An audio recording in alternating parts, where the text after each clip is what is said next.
Turn it over to Cutter Barton for that. Cutter? Yeah, before we get to the track, I want to talk meteorologically about what they were just talking about in that press conference about the easterly flow and the risk of surge, the risk of tides. Remember, folks, it is the atmospheric setup, not only Irma down here, but what is going on all across our area that we have to consider when developing a forecast and when communicating life-saving, potentially, information. So we have Irma down here. We already have a strong onshore flow. Tides are already running high, and that's going to continue to pile water up against our coastline long before Irma itself impacts our forecast. So tides will get higher and higher and higher with that prolonged and strong easterly fetch. Now, on top of that, you bring Irma into the equation, and we're going to get damaging wind gusts offshore, 70 to 80 mile per hour gusts possible offshore, funneling an incredible amount of water into the area. At the same time, we will be having heavy rain. So not only coastal flooding, but that backs up the drainage like a dam.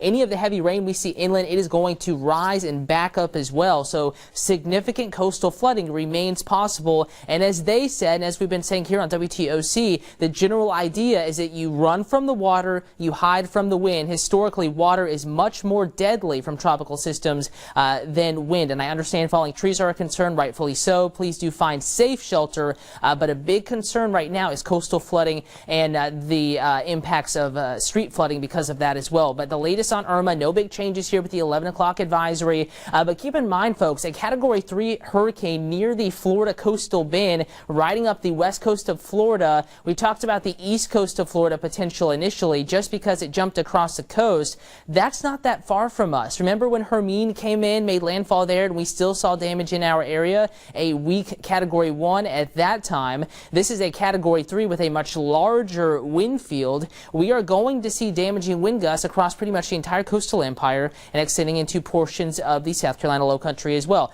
Here is what is new with the 11 a.m. advisory. We now have many watches in effect. We have inland hurricane watches in the darker red, including the Savannah Metro, Beaufort County, Jasper County, Chatham County, Bryan County, Liberty County, McIntosh County, and Glynn counties. And across much of the rest of the area, maybe not technically including Emmanuel County, Montgomery, or Tattnall County at this time, but likely will be expanded. But we do have that tropical storm watch now in effect for inland wind conditions, and then down 75 we actually have an inland hurricane watch. So once again, it is likely that we are going to see damaging wind gusts. And already here's a visual for you that speaks for itself. We're on South Beach now looking at the pier.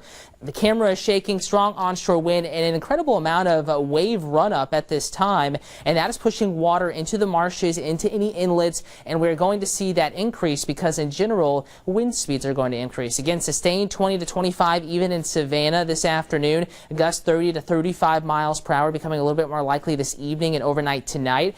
So here we are late tonight at midnight, winds kind of picking back up again. We may briefly go down here, maybe 15 to 20 sustained, but in general, it will be a gradual increase in wind speed. Already having impacts on our forecast, at least the wind is. Just check the tide gauge, 11:06, the most recent update. We're actually now at 9 point feet. I said this morning's tide would be at least 9, and we may still rise a little bit. Flood stage on Highway 80 is 9.2, and it is only Saturday. This impact is not going to be greatest until Monday. Speaking of that, by Sunday evening, this is kind of the secondary effect of the wind, the risk of power outages increasing from south to north across the region. So Sunday evening, we at least have a low risk of already seeing isolated power outages. That will dramatically increase as we head deeper into mid-morning to about noon Monday. But after this time frame, later Monday afternoon, Monday evening, that is when the worst impacts are expected. So we may actually lose power before the worst even gets here. That's why I encourage you to check your devices and make sure they're charged. Make sure you have a way to receive breaking weather information, because also dealing with that spotty tornado threat, particularly Sunday night into Monday.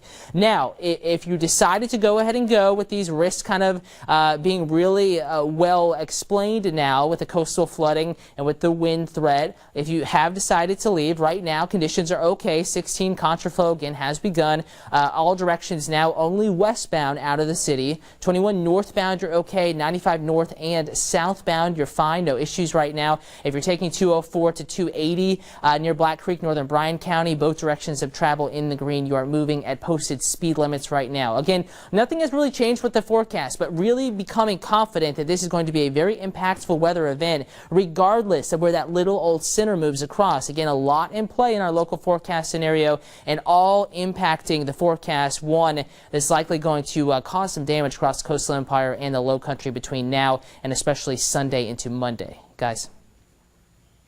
All right, we just heard.